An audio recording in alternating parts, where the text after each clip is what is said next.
This video is only for information purpose. Investment से पहले financial adviser से ज़रूर एडवाइस ले लेना चाहिए। तो पीपीएफ अकाउंट के बारे में तो आप लोगों ने काफ़ी कुछ सुना होगा, तो एक बार मैं आपको बताना चाहता हूँ कि आप लोग पीपीएफ अकाउंट से करोड़पति बन सकते हो। तो किस प्रकार आप लोग बन सकते हो ये पूरा इन्फॉर्मेशन हम यहाँ पर लेंगे, लेकिन उससे पहले आपको बता दूँ पीपीएफ अकाउंट आप लोग किसी भी बैंक में या फिर आप लोग पोस्ट ऑफिस में अपना पीपीएफ अकाउंट ओपन कर सकते हो। ये भारत सरकार की एक यहाँ पे बचत योजना है, लंबी अवधि की यहाँ पर एक बचत योजना है जहाँ पर आपको काफ़ी ज़्यादा बेनिफिट मिलते हैं। पीपीएफ अकाउंट में निवेश करने का जो यहाँ पर मिनिमम क्राइटेरिया है, मिनिमम आप लोग 500 रुपये यहाँ पर निवेश कर सकते हो और मैक्सिमम आप लोग यहाँ पर 1.5 लाख यानी कि 1.5 लाख रुपए तक आप लोग सालाना यहाँ पर निवेश कर सकते हो मैक्सिमम। बाकी यहाँ पर जो इसका ड्यूरेशन रहता है, पीपीएफ अकाउंट में ड्यूरेशन 15 साल का रहता है। 15 साल तक के लिए आप लोग यहाँ पे निवेश करते हो। बाकी अगर आप लोगों को 15 साल के बाद भी निवेश करना है तो उसके बाद 5-5 साल के ड्यूरेशन में आप लोग अपना इन्वेस्टमेंट आगे बढ़ा सकते हो। बाकी यहाँ पर टैक्स छूट यहाँ पर आपको मिलती है, जो इनकम टैक्स का आर्टिकल 80C है उसके तहत आपको यहाँ पर टैक्स छूट मिल जाती है जब आप लोग निवेश करते हो यहाँ पर। तो अगर आप लोग 1.5 लाख रुपए सालाना यहाँ पर निवेश कर रहे हो तो आपको वहाँ पर भी टैक्स छूट मिलती है। अगर आप लोग यहाँ पर जो भी आप लोगों को ब्याज मिलेगा जो आप लोगों ने निवेश किया है उस पर भी आप लोगों को टैक्स छूट मिलती है। और उसके बाद जब 15 साल के बाद आप लोग पूरी राशि निकालना चाहते हो तो उस पर भी आपको टैक्स छूट मिल जाती है। इसीलिए इस वाले जो यहाँ पर ये भारत सरकार की जो बचत योजना है इसको EEE के श्रेणी में रखा गया है। अब जान लेते हैं यहाँ पर कितना इन्वेस्टमेंट करने के बाद आप लोग अपना पहला 1 CR यहाँ पे अचीव कर सकते हो। तो सबसे पहले हम मान के चल रहे हैं कि आप लोग यहाँ पर 50,000 तो ईज़िली यहाँ पे निवेश कर सकते हो, यानी कि 50,000 सालाना आप लोग यहाँ पर निवेश करने वाले हो। तो 50,000 सालाना यानी कि 12 महीने में आप लोगों को 50,000 जमा करने।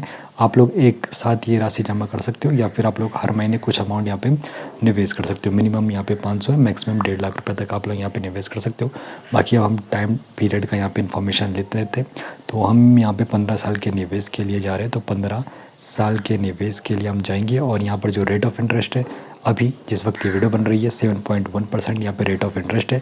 लेकिन कुछ आर्टिकल्स में ये भी बताया गया कि आने वाले साल 2026 से जो रेट ऑफ इंटरेस्ट है पीपीएफ अकाउंट में 8.5% तक हो सकता है।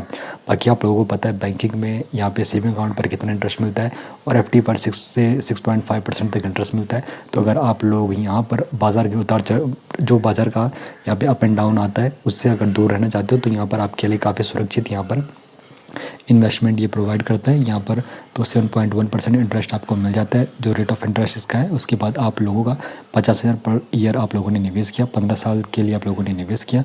आपका जो टोटल इन्वेस्टमेंट अमाउंट यहाँ पर होगा 15 साल के लिए 50,000 पर ईयर आप लोगों ने निवेश किया तो 7,50,000 तक आप लोगों का निवेश हो जाएगा।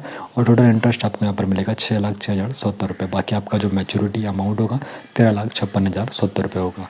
अभी तक आप लोग यहाँ पे करोड़पति नहीं बन पाए। अगर उसके बाद अगर आप लोग यहाँ पर 1 लाख के करीब भी अगर आप लोग सालाना यहाँ पे बचा सकते हो तो उसके बाद देखते हैं कितना अमाउंट यहाँ पर आप लोग यहाँ पर बना पाओगे 1 लाख के निवेश पर। तो यहाँ पर 1 लाख का निवेश और टाइम ड्यूरेशन सेम रखेंगे एक, यानी कि 1 लाख आप लोगों को हर साल निवेश करने होंगे। 15 साल के लिए आप लोग निवेश करोगे। रेट ऑफ इंटरेस्ट 7.1% है। तो आपका जो टोटल इन्वेस्टमेंट होगा 15 लाख का हो चुका है क्योंकि आप लोगों ने हर साल 1 लाख रुपए का निवेश किया। बाकी टोटल इंटरेस्ट आपको 12,12,139 का मिलेगा और मैच्योरिटी वैल्यू आपकी 27,12,139 रहेगी। लेकिन अभी तक भी 1 CR यहाँ पर नहीं पहुँचा। उसके बाद अगर आप लोगों के पास जो सेविंग है अच्छी खासी है, अगर आप लोग पूरा 1,50,000 रुपीज़ हर साल निवेश कर सकते हो 15 साल के टाइम ड्यूरेशन के लिए। 7.1% आपका रेट ऑफ इंटरेस्ट है और यहाँ पर इन्वेस्टमेंट अमाउंट आपका 22,50,000 हो चुका है 15 साल में। टोटल इंटरेस्ट आपका 18,18,000 है। बाकी मैच्योरिटी वैल्यू आपका 40,68,209 रुपीज़ यहाँ पर होगा 15 साल के बाद।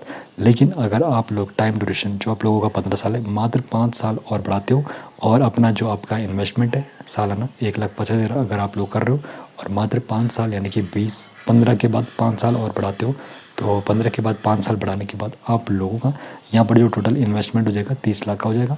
टोटल इंटरेस्ट आपको 36 लाख का मिल जाएगा और मैच्योरिटी अमाउंट आपका 66,58,000 तक हो जाएगा।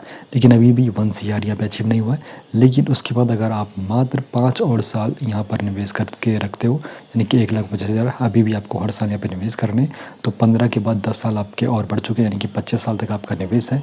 और आपका जो इन्वेस्टमेंट अमाउंट रहेगा 25 साल में, तो वो रहेगा आपका 37,50,000, यानी कि 1,50,000 हर साल आप लोग जमा कर रहे हो, 25 साल तक आपको करना है।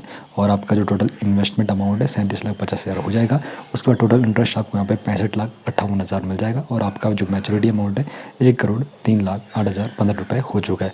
तो मात्र 25 साल के अंदर अंदर आप लोग पीपीएफ में यहाँ पे जो पीपीएफ में आपको इंटरेस्ट मिल रहा है अभी इतना मिल रहा है, लेकिन आने वाले समय में ये बढ़ भी सकता है। तो यहाँ पे मात्र 1,05,000 अगर आप लोग सालाना बचा सकते हो 25 साल के टाइम ड्यूरेशन के लिए, तो आप लोग 1 सीआर ईजिली अचीव यहाँ पे कर लोगे। तो इस प्रकार आप लोगों के लिए यहाँ पे एक सुविधाजनक यहाँ पर ये भारत सरकार की बचत योजना है, जहाँ पर आप लोग बाजार के उतार चढ़ाव से काफ़ी दूर रहते हो। और यहाँ पर आपका जो निवेश किया गया ये आपको मिलना ही मिलना है, क्योंकि ये भारत सरकार की यहाँ पर लंबी अवधि की यहाँ पर ये स्कीम है। और जो पीपीएफ अकाउंट है आप लोग बैंक में या फिर आप लोग पोस्ट ऑफिस में ईजिली ओपन कर सकते हो।